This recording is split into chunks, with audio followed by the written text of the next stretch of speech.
राम राम जी। आज हमारे साथ हैं जगबीर जुआ जी, जो कि लोकतंत्र सुरक्षा पार्टी के उम्मीदवार हैं गोहाना हलके से। जगबीर जुआ जी, आपका स्वागत है हमारे शो पे। तो थोड़ा सा जगबीर जी अपने हमारे दर्शकों को ये बताएं कि आपका बैकग्राउंड क्या है। मैं सबसे पहले पत्रकार बंधुओं से नमस्कार करता हूं और जितने दर्शक हैं उनको भी नमस्कार करता हूं। मैं एक किसान का बेटा हूं और किसान का बेटा होते हुए मैंने एक चाय की दुकान की, उसमें अपनी दिनचर्या चलाता हूं और दुकान पर जो लोगों के अंदर बैठ के उनके विचार सुने, उन विचारों के साथ मैं जुड़ा हूं और इसलिए लोगों में बीच में रहा और रहने के कारण उन्होंने मेरे विचार भी सुने, मैंने उनके विचार भी सुने। उन विचारों से उन्होंने मेरे को नेता माना और हल्के गोहाना के अंदर में एक उम्मीदवार के रूप में उतारा है मेरे को। जी, आपने लोकतंत्र सुरक्षा पार्टी ही क्यों ज्वाइन करी? और पार्टियों में भी जा सकते थे। जैसे हम लोगों के विचार सुनते थे ना, वो लोग उन विचारों से जुड़ के हमने एक दिन लोकतंत्र सुरक्षा पार्टी के राष्ट्रीय अध्यक्ष के विचार सुने। अच्छा, जो पब्लिक विचार करती थी हमारे साथ इन सरकारों ने भेदभाव किया है। लोकतंत्र सुरक्षा पार्टी के राष्ट्रीय अध्यक्ष राजकुमार जी इन पार्टियों को रास्ता दिखाने का काम कर रही थी। वह गरीब समाज को आज एक रोज़गार चाहिए। जिस परिवार के पास रोज़गार नहीं है, करने के लिए कोई मजदूरी नहीं है, तो वो कैसे ऊपर उठ पाएगा? उस पर उठने के लिए लोगों ने हमारे को बीच में नेता के रूप में उतारा और हमने उनकी आवाज़ को सुना और इस आवाज़ को ऊपर उठाने के लिए हम हलके के अंदर उम्मीदवार के रूप में आए हैं। तो जैसे आपने बताया कि आप चाय की दुकान या किसान के परिवार से भी आते हैं, तो क्या लगता है आज के दौर में क्या क्या समस्याएं हैं जो किसान को हो रही हैं, या एक व्यवसायी जैसे चाय की दुकान चलाते हैं या कुछ व्यवसाय करते हैं, और आपके आने के बाद उन समस्याओं का आप समाधान कर पाएंगे? किसान को जो है ना, फसल का अच्छी तरह से मूल्य नहीं मिल रहा। हम एमएसपी पे जो है ना पूरा का पूरा फसल खरीदेंगे और उस एमएसपी पे जो भी मतलब लाभ होगा, जैसे दुकानदार के पास जाते हैं, एक बड़े आड़ती के पास जाते हैं ना, उस पे जो है ना वो एमएसपी से नीचे रेट मूल्य लेते हैं। इसलिए किसान को एमएसपी का मूल्य मिलेगा ना, तो उसको फसल के अच्छे दाम मिलेंगे। एमएसपी पे तो अब उसके खिलाफ भी लोग बोलते हैं, उसके पक्ष में भी बहुत सारे लोग बोलते हैं कि महंगाई बढ़ेगी, और सरकार, किसान यूनियन, बहुत सारे किसान संगठन एमएसपी को लेके अपना विरोध प्रकट कर चुके हैं। तो कैसे, मतलब कि आप ये देखते हो फिर किसान तबका आपके साथ है? किसान तबका मेरे साथ है। देखो, आज के दिन किसान को किसी भी फसल का मूल्य नहीं मिल रहा और समय पर बरसात नहीं हुई तभी भी बर्बाद हो गया, और समय पर उसको क्या नाम है खाद या बीज दवाई नहीं मिले तभी बर्बाद हो गया। किसान एक भोला आदमी है और उसको है ना आज सबसे पहले एमएसपी की ज़रूरत है। अगर एक आड़ती के पास ले जाएंगे उसको बहुत नुकसान लगेगा, उसको जार लगाना पड़ता है, उस जार की उसको कीमत देनी पड़ती है, उस मूल्य में काफ़ी अंतर आ जाता है। जैसे आपने पूछा अभी जो है ना महंगाई बढ़ेगी, एमएसपी लगभग 1 या 1.5% बढ़ती है साल के अंदर, और आप किसी जो फैक्ट्री से कोई भी चीज़ें मिलती हैं, उस फैक्ट्री में जो है ना हर दूसरे दिन 2% 3% मूल्य बढ़ा हुआ मिलता है। उससे जो है ना सरकार ने इन मूल्यों पर रोक लगानी चाहिए, मनमानी नहीं करनी चाहिए। तो आपका कहना ये है एमएसपी लागू करने के बाद किसान की सारी समस्या दूर हो जाएंगी? किसान की सारी समस्याएं दूर हो जाएंगी। किसान एक भोला आदमी है और उसको है ना उठाने का काम एक सरकार ही कर सकती है। सरकार इसको उठाने का काम भी कर सकती है, इसको दबाने का काम भी कर सकती है। हमारी सरकार आई तो और हम एमएलए बने हल्के गोहाना से, हम किसान को ऊपर उठाने का काम करेंगे, दबाने का काम नहीं करेंगे। आप गोहाना की जनता के बीच आप आए हो, किन मुद्दों को लेके आप गोहाना की जनता के बीच में हम आए हो? गोहाना की जनता के अंदर आए हैं। सबसे पहले हमारा एक ही मुद्दा है, एक परिवार में एक रोज़गार दे के दिखाएंगे। एक परिवार के अंदर तो जो है ना 10-10 नौकरियां हैं ताला लगा के, और जो है ना वो नौकरी करने जाते हैं। और एक परिवार के अंदर पढ़ा लिखा परिवार है जो कि एमए बीए बीएड पीएचडी भी करे हुए है, वो बेचारा एक खाली घूम रहा है। आज उसको रोज़गार की ज़रूरत है। नौकरी का मतलब आप सरकारी नौकरी कह रहे हो, या नौकरी का मतलब तो प्राइवेट भी हो सकती है? हर कोई अपना काम कर रहा है, तो आप लोगों को हर घर में सरकारी नौकरी देने की बात करते हो? सरकारी नौकरी के साथ साथ कॉरपोरेट के अंदर भी उनकी साझेदारी होगी। ये नहीं है कि भी जो है ना खाली सरकारी, कॉरपोरेट में भी नौकरी मिलेगी उनको, जो जैसी जिसकी योग्यता होगी उसके अनुसार उसको एडजस्ट किया जाएगा। ये स्कीम तो मेरे ख्याल में दुष्यंत चौटाला भी लेके आए थे और नहीं इम्प्लीमेंट कर पाए। उनका भी ये कहना था कि 15% या 25%। दुष्यंत चौटाला जो है ना एक बड़ी पार्टी के साथ उन्होंने समझौता किया। इन पार्टियों ने हमेशा गरीब और भोले किसान को बहकाने का काम किया है, और वो दुष्यंत जी भी है ना उनके विचारों पर ही चल पड़े।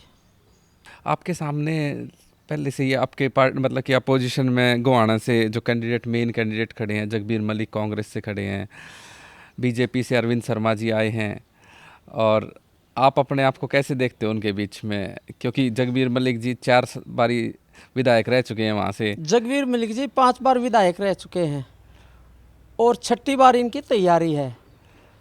ये खाली एक एमएलए के रूप में, डरावे के रूप में खड़े हैं।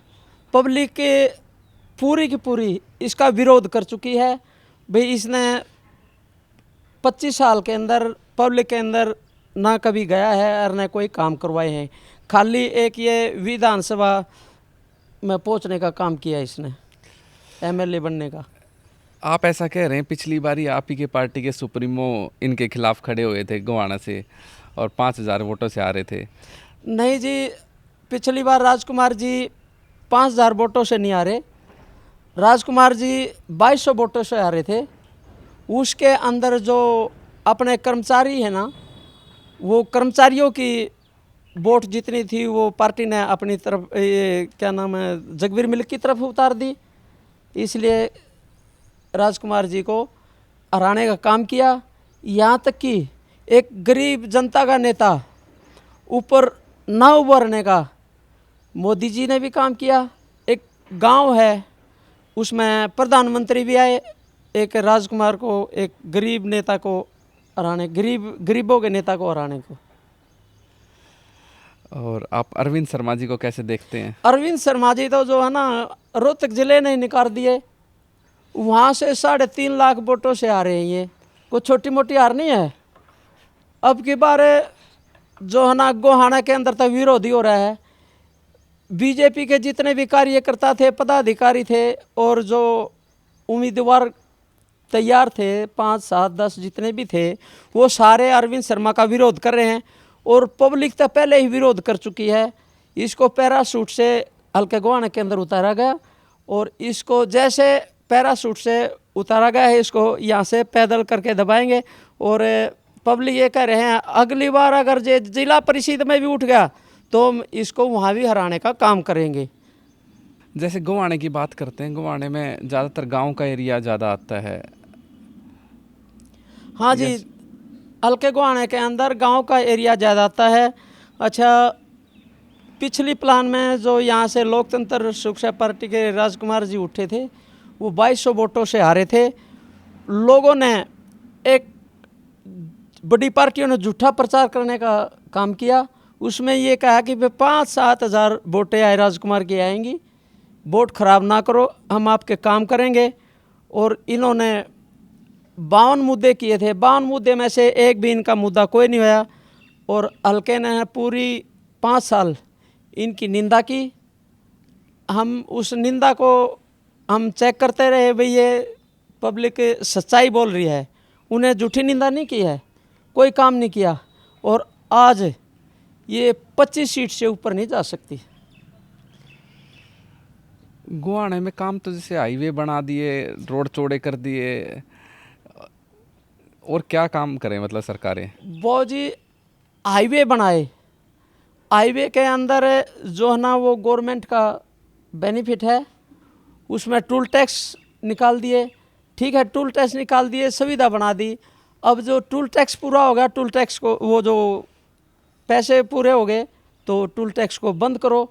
ये पब्लिक के ऊपर एक बोझ डाल दिया गया टूल टैक्स का। जब गाड़ी खरीदते हैं हम, उसी टाइम में पब्लिक से जो भी गाड़ी खरीदार है उससे पहले ही रोड टैक्स भरवा लिया जाता है। फिर दोबारा रोड टैक्स किस लिए लेते हैं? इसलिए आम आदमी को इसका लॉस है। तो आप विधायक बनोगे तो सोनीपत से गोवाना का जो टोल लगता है उसको माफ़ करवा दोगे? उसको माफ़ करवाने का काम नहीं करेंगे, उसको उठाने का काम करेंगे। चलो, ये सोनीपत से गोवाना जो रोज जाते हैं उनके लिए अच्छा है। जैसे गोवाना की बात करते हैं जी, गोवाना में ना तो बड़े रोजगार के आयाम है, कोई बड़ी फैक्ट्री नहीं है या कोई बड़ी संस्था नहीं है जहाँ लोगों को नौकरी मिल पाए। गोवाना के अंदर जैसे अभी बीजेपी आई थी, उन्होंने लाट के अंदर जो है ना वो बड़ा एक प्रोजेक्ट रेलवे का बनाने का काम वो घोषणा की थी। उस घोषणा के करते ही उसको वहाँ पंजाब के अंदर उठा के ले गए उस प्रोजेक्ट को। हम कोई ना कोई ऐसा प्रोजेक्ट लाएंगे गवर्नमेंट का जिससे लोगों को रोज़गार मिलेगा, और प्राइवेट भी बड़े बड़े प्रोजेक्ट लगवाएंगे, उनमें जो ना जनता को रोज़गार मिलेंगे।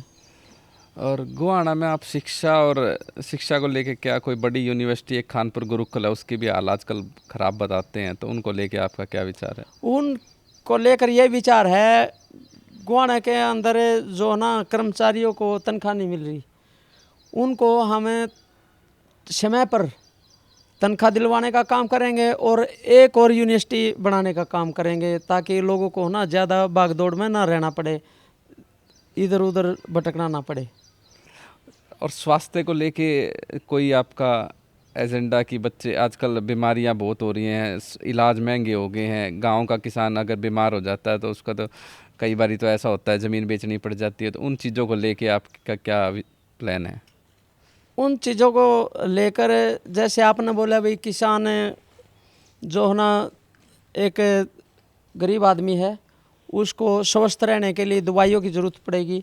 उसमें हम सरकारी हॉस्पिटल में CHC जैसे गांव जुआ के अंदर है, यूनिवर्सिटी इधर खानपुर के अंदर है, उसमें हम दवाइयाँ किसान को फ्री देने का काम करेंगे, ताकि हर किसान हर मज़दूर स्वस्थ रह सके।